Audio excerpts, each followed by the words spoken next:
Azad Kashmir election میں فوجی establishment کی حمایت یافتہ تحریک انصاف کی واضح کامیابی کا ایک مقصد عمران خان اور انہیں اقتدار میں لانے والوں پر لگنے والا کشمیر فروشی کا الزام دھونا بھی تھا۔ لیکن سوال یہ ہے کہ کیا آزاد جموں کشمیر کے عوام مودی سرکار کی جانب سے مقبوضہ جموں کشمیر کی خود مختار حیثیت تبدیل کرنے کے بعد عمران خان اور ان کے سرپرستوں کی بھارت نواز کشمیر پالیسی سے خوش ہیں، اور کیا وہ اسی خوشی میں عمران خان کی جماعت کو آزاد جموں کشمیر میں بھی برسر اقتدار لے آئے ہیں؟ آزاد کشمیر کی سیاست پر نظر رکھنے والے تجزیہ کار ایسا نہیں سمجھتے۔ ان کا کہنا ہے کہ آزاد جموں کشمیر الیکشن کے نتائج تحریک انصاف کے حق میں ہی آنا تھے، کیونکہ عمران خان کی شکست کا مطلب نہ صرف حکومت پاکستان پر اظہار عدم اعتماد ہوتا، بلکہ انہیں اقتدار میں لانے والی فوجی اسٹیبلشمنٹ پر بھی عدم اعتماد کا اظہار ہوتا۔ لہٰذا اگر نواز لیگ اور پیپلز پارٹی نے تحریک انصاف پر دھاندلی کے ذریعے آزاد کشمیر الیکشن جیتنے کا الزام عائد کیا ہے تو اس میں کوئی جھوٹ نہیں۔ تاہم اس مرتبہ پس پردہ دھاندلی کرنے والوں نے سن 2018 کے عام انتخابات کے برے تجربے سے سبق حاصل کیا اور ہاتھ کی کمال صفائی دکھائی۔ آزاد جموں کشمیر انتخابات میں پہلا موقع ہے کہ اسے خونی الیکشن کا نام دیا گیا ہے،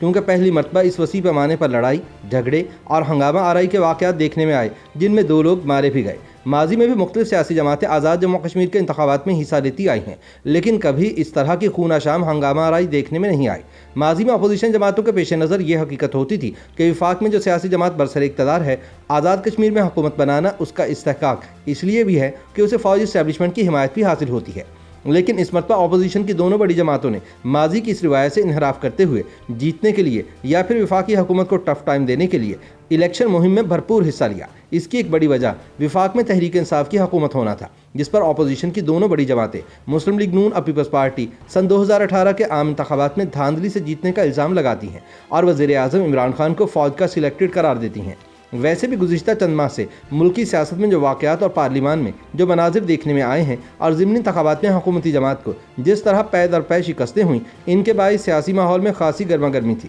اور اپوزیشن جماعتوں کا خیال تھا کہ شاید اس مرتبہ اسٹیبلشمنٹ نیوٹرل ہو جائے اور وہ تحریک انصاف کو شکست دینے میں کامیاب ہو جائے۔ تاہم اپوزیشن جماعتیں شاید یہ بھول گئیں کہ آزاد جموں کشمیر میں حکومتی جماعت کی شکست کا مطلب فوجی اسٹیبلشمنٹ اور اس کی بنائی ہوئی حکومت پر لگنے والے کشمیر فروشی کے الزام کو تقویت فراہم کرنا تھا۔ یاد رہے کہ کپتان نے اپنے سپہ سالار کے عہدے میں توسیع کرتے وقت یہ موقف اختیار کیا تھا کہ اس فیصلے کی بڑی وجہ مسئلہ کشمیر بھی ہے۔ یاد رہے کہ آزاد جموں کشمیر کی قانون ساز اسمبلی کے انتخابات کے غیر سرکاری نتائج کے مطابق تحریک انصاف نے واضح کامیابی حاصل کی ہے، پیپلز پارٹی دوسرے جبکہ مسلم لیگ نون تیسرے نمبر پر رہی۔ کشمیر اسمبلی کی 45 نشستوں میں سے 42 نشستوں کے غیر حتمی اور غیر سرکاری نتائج سامنے آئے ہیں، جن میں تحریک انصاف نے 25 نشستیں حاصل کر کے میدان مار لیا ہے، جبکہ پیپلز پارٹی نے 11 اور مسلم لیگ نون نے 6 نشستیں حاصل کی ہیں۔ غیر حتمی اور غیر سرکاری نتائج کے مطابق جموں کشمیر پیپلز پارٹی اور مسلم کانفرنس نے بھی ایک نشست پر کامیابی حاصل کی ہے۔ وزارت عظمیٰ کے حکومتی امیدوار بیرسٹر سلطان محمود، ان کی پارٹی کے اندر ہی موجود مخالف امیدوار سینٹورس مال والے سردار تنویر الیاس،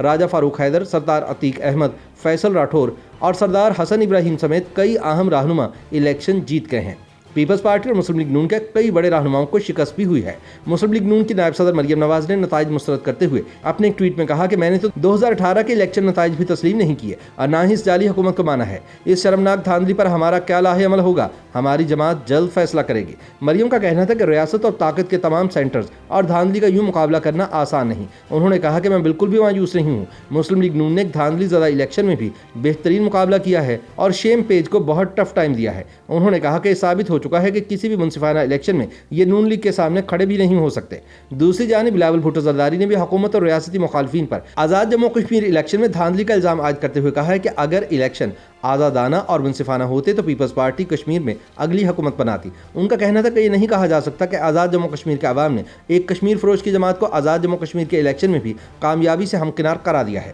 یاد رہے کہ اگست سن 2019 میں مودی حکومت کی جانب سے مقبوضہ جموں کشمیر کی خصوصی حیثیت ختم کیے جانے کے بعد آزاد جموں کشمیر میں یہ پہلے عام انتخابات تھے، اور اگر عمران خان کو ان میں کامیابی حاصل نہ ہوتی تو اس کے اثرات بالواسطہ یا بلا واسطہ سن 2023 کے عام انتخابات پر بھی لازمی پڑنے تھے۔ اس سے پہلے گلگت بلتستان کے الیکشن میں بھی غیر مقبول ترین جماعت ہونے کے باوجود تحریک انصاف نے ہی حکومت بنائی تھی، اور سب جانتے ہیں کہ جغرافیائی اہمیت کے حامل گلگت اور آزاد کشمیر میں حکومت کون سی طاقت بنواتی ہے۔ اگر حکومتی جماعت کے فتح کے اسباب کو زیر بحث لائے بغیر مسلم لیگ نون کی شکست اور اتنی کم نشستوں پر نظر ڈالی جائے تو اس کی کئی وجوہات سامنے آتی ہیں۔ تجزیہ کاروں کے مطابق اس حقیقت کے باوجود کہ مریم نواز نے آزاد جموں کشمیر کی انتخابی مہم میں سب سے زیادہ جلسے کیے اور عوام کی بڑی تعداد نے ان میں شرکت بھی کی، یہ ایک حقیقت ہے کہ نواز لیگ کے صدر شہباز شریف نے آزاد جموں کشمیر میں ایک بھی انتخابی جلسہ نہیں کیا۔ ان کی جماعت میں مزاحمت اور مفاہمت کی سیاست کا جو بیانیہ چل رہا ہے، اس کا مظاہرہ آزاد کشمیر میں ان کی تقاریر میں بھی دیکھنے میں آیا۔ تجزیہ کاروں کا کہنا ہے کہ مریم نواز کی بھرپور الیکشن مہم کے باوجود نواز لیگ کو آزاد کشمیر کی حکومت سے بے دخل کرنے کا ایک بنیادی مقصد یہ پیغام بھی دینا تھا کہ مسلم لیگ نون کے مزاحمتی بیانیے اور ووٹ کو عزت دینے کے مطالبے کو آزاد جموں کشمیر میں بھی پذیرائی نہیں مل سکی۔ جہاں تک پیپلز پارٹی کا تعلق ہے تو اس کا سیاسی وجود کافی عرصے سے ماضی کے ان نظریاتی کارکنان اور رہنماؤں کا برہنِ منت ہے جن کا تعلق ذوالفقار علی بھٹو اور محترمہ بینظیر بھٹو شہید سے تھا۔ تاہم اب یہ بات ثابت ہو چکی ہے کہ آزاد جموں کشمیر میں پیپلز پارٹی کو نئے خون کی ضرورت ہے تاکہ وہ نوجوان نسل کو ساتھ لے کر چل سکے۔ یہ بھی کہا جا رہا ہے کہ کشمیر کی الیکشن مہم کے دوران